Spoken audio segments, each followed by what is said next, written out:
Teman-teman, saat ini kita akan membaca dan merenungkan firman Tuhan. Sebelum kita membaca dan merenungkannya, mari kita berdoa. Terpujilah Engkau Bapa di dalam nama Tuhan Yesus untuk kesempatan-Mu bagi kami. Dan di saat ini Tuhan, kami akan membaca dan merenungkan firman-Mu. Biarlah Tuhan Engkau yang akan menguasai hati kami, pikiran kami Tuhan, agar benar-benar pikiran kami boleh tertuju kepada firman-Mu Tuhan. Berikan kepada kami hikmat, pengertian yang baik, agar firman-Mu dapat kami mengerti dan kami boleh praktikkan dalam kehidupan kami sehari-hari. Bagi hamba-Mu juga Tuhan yang Engkau persiapkan untuk memberitakan firman-Mu, Engkau kuatkan kami. Ambil alih persiapan kami Tuhan, agar kami benar-benar boleh memperkatakan semuanya sesuai dan seturut dengan kehendak Tuhan. Di dalam nama Tuhan Yesus kami telah siap untuk membaca dan merenungkannya. Amin. Teman-teman yang dikasihi Tuhan, saat ini kita akan membaca Alkitab yang terdapat dalam Ester 6 ayat 1 sampai 14. Sekali lagi Ester 6 ayat 1 sampai 14. Kita baca bersama-sama. Mordekai dihormati. Pada malam itu juga raja tidak dapat tidur, maka bertitalah baginda membawa kitab pencatatan sejarah, lalu dibacakan di hadapan raja. Dan di situ didapati suatu catatan tentang Mordekai yang pernah memberitahukan bahwa Bigtan dan Teres, dua orang sida-sida raja yang termasuk golongan penjaga pintu, telah berikhtiar membunuh Raja Ahasveros. Maka bertanyalah raja, kehormatan dan kebesaran apakah yang dianugerahkan kepada Mordekai oleh sebab perkara itu?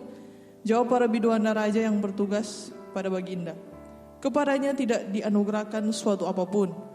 Maka bertanyalah raja, siapakah itu yang ada di pelataran? Pada waktu itu Haman baru datang di pelataran luar istana raja untuk memberitahukan kepada baginda bahwa ia hendak menyulakan Mordekai pada tiang yang sudah didirikannya untuk dia. Lalu jawab para biduanda raja kepada baginda, itulah Haman. Ia berdiri di pelataran, maka tita raja, suruhlah dia masuk. Setelah Haman masuk, bertanyalah raja kepadanya, apakah yang harus dilakukan kepada orang yang raja berkenan menghormatinya? Kata Haman dalam hatinya, kepada siapa lagi raja berkenan menganugerahkan kehormatan lebih dari kepadaku? Oleh karena itu jawab Haman kepada raja, mengenai orang yang raja berkenan menghormatinya, hendaklah diambil pakaian kerajaan yang biasa dipakai oleh raja sendiri, dan lagi kuda yang biasa dikendarai oleh raja sendiri, dan yang diberi mahkota kerajaan di kepalanya. Dan hendaklah diserahkan pakaian dan kuda itu ke tangan seorang dari antara para pembesar raja, orang-orang bangsawan, lalu hendaklah pakaian itu dikenakan kepada orang yang raja berkenan menghormatinya. Kemudian hendaklah ia diarak dengan mengendarai kuda itu melalui lapangan kota, sedang orang berseru di depannya, beginilah dilakukan kepada orang yang raja berkenan menghormatinya. Maka tita raja kepada Haman, segera ambillah pakaian kuda itu seperti yang kau katakan itu, dan lakukanlah demikian kepada Mordekai orang Yahudi yang duduk di pintu gerbang istana. Sepatah kata pun janganlah kau lalaikan daripada segala yang kau katakan itu. Lalu Haman mengambil pakaian dan kuda itu dan dikenakannya pakaian itu kepada Mordekai. Kemudian diaraknya Mordekai melalui lapangan kota itu, sedang ia menyerukan di depannya, beginilah dilakukan kepada orang yang raja berkenan menghormatinya. Kemudian kembalilah Mordekai ke pintu gerbang istana raja, tetapi Haman bergesa-gesa pulang ke rumahnya dengan sedih hatinya dan berselubung kepalanya. Dan Haman menceritakan kepada Seres istrinya dan kepada semua sahabatnya yang dialaminya. Maka kata para orang arif bijaksana dan Seres itu istrinya kepadanya, jikalau Mordekai yang di depan engkau sudah mulai jatuh atau adalah keturunan Yahudi, maka engkau tidak akan sanggup melawan dia. Malahan engkau akan jatuh benar-benar di depannya. Selagi mereka itu bercakap-cakap dengan dia, datanglah sida-sida raja lalu mengantarkan Haman dengan segera ke perjamuan yang diadakan oleh Ester.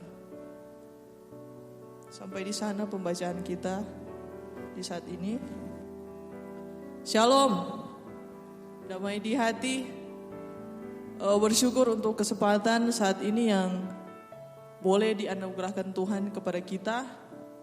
Ketika kita masih diberikan kesempatan untuk beribadah kepadanya, ya walaupun masih beribadah di rumah masing-masing, kita belum bisa bertatap muka secara langsung, namun kita tetap percaya dan meyakini bahwa Kristus hadir bersama-sama dengan teman-teman semua dan menguasai setiap hati dan pikiran kita untuk merenungkan firman Tuhan di saat ini. Teman-teman yang dikasihi dan diberkati oleh Tuhan, Kitab Ester secara garis besar mengisahkan tentang kehidupan orang Yahudi yang menjadi buangan di Persia. Ester yang memiliki nama asli Hadasa, ia hidup sebagai yatim piatu, diasuh oleh Mordekai, seorang dari suku Benyamin yang juga adalah sepupunya. Karena cantik parasnya, berperawakan elok dan pandai menyusun strategi, Ester dipilih oleh Raja Ahasveros menjadi ratu, menjadi permaisuri untuk menggantikan Ratu Wasti. Teman-teman yang dikasihi dan diberkati oleh Tuhan, pada pembacaan kita saat ini yang terdapat dalam kitab Ester pasal 6, menceritakan tentang bagaimana Mordekai, seorang penjaga pintu gerbang, melakukan kebaikan yang tulus, menyelamatkan raja dari sekongkolan untuk membunuh raja. Sehingga dari niat baik Mordekai itu membuat namanya tercatat dalam kitab sejarah dan mendapatkan suatu penghargaan dan penghormatan yang luar biasa dari Raja Ahasveros. Ketulusan mendahului penghargaan adalah tema perenungan ibadah kita pada malam hari ini. Teman-teman yang dikasihi Tuhan, pada dasarnya berbuat baik merupakan kewajiban setiap orang. Walaupun kenyataannya ada saja yang menyimpang maksud-maksud tertentu di balik kebaikan yang dilakukannya. Orang yang tulus berbuat baik tentu saja tidak akan pernah punya tujuan terselubung. Betul-betul murni dimotivasi oleh karena ingin berbuat sesuatu yang baik, bukan untuk memperoleh penghargaan atau karena ingin dipuji dan dikenal oleh banyak orang, bukan untuk menaikkan pamer dan lain sebagainya. Teman-teman yang dikasihi Tuhan, perwujudan kualitas iman orang percaya dalam ketulusan sangat nyata melalui perannya yang menghadirkan damai sejahtera Allah. Di antaranya menjadi umat yang memiliki kecerdasan spiritual, intelektual dan emosional untuk menjadi berkat bagi banyak orang. Ketulusan hati adalah gambaran hidup seseorang yang memiliki kecerdasan spiritual, keimanan, intelektual pengetahuan, dan emosional pengendalian diri.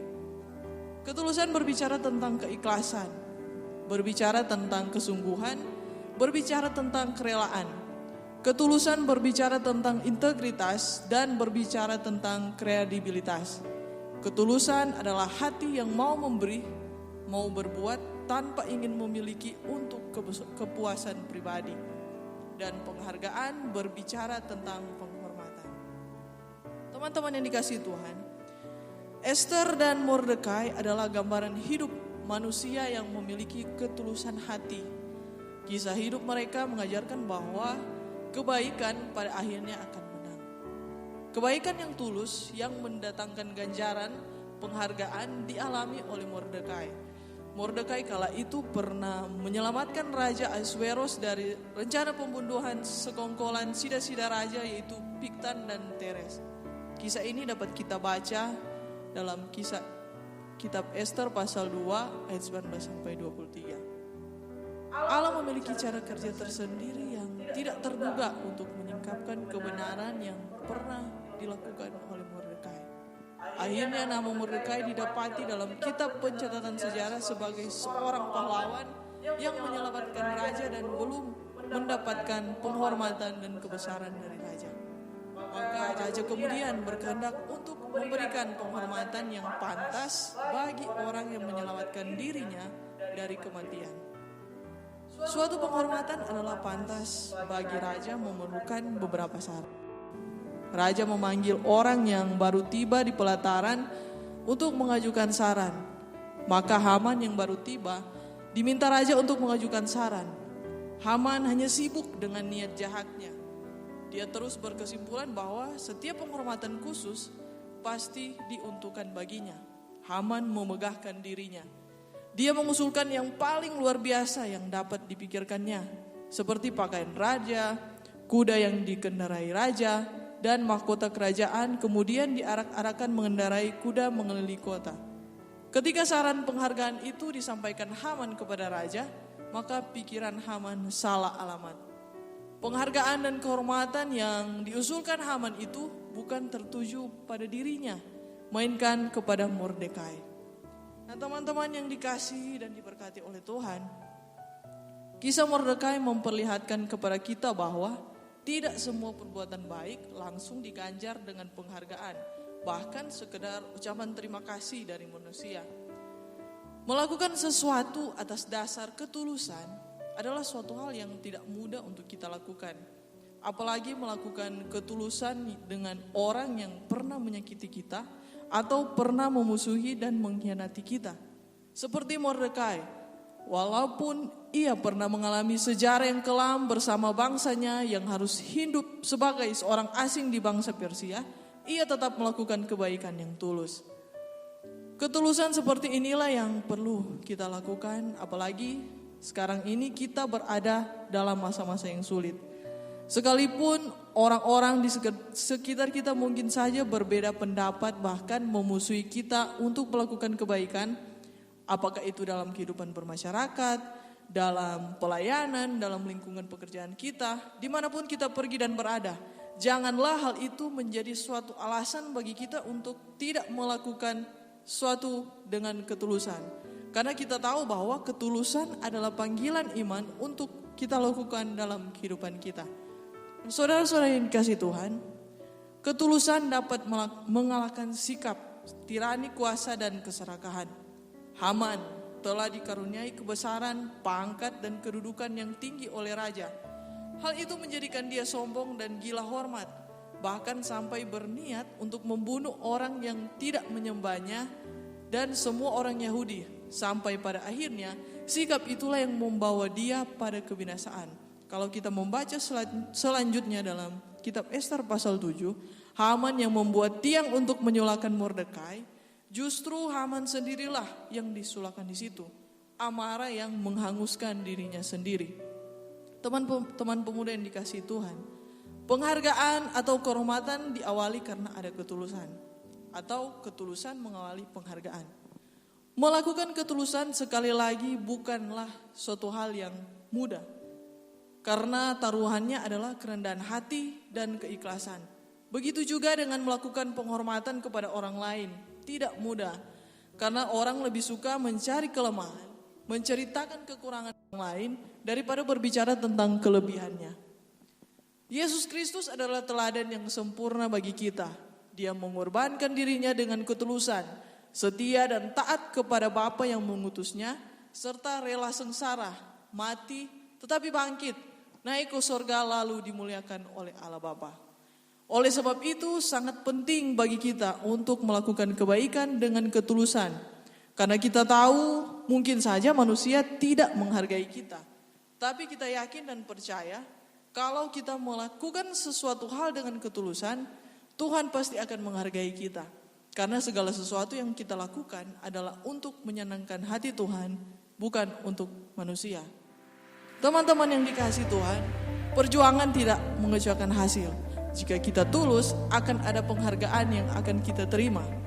Ketulusan hati kita lah yang membawa kita pada penghargaan bernilai kekal, yaitu penghargaan di mata Tuhan.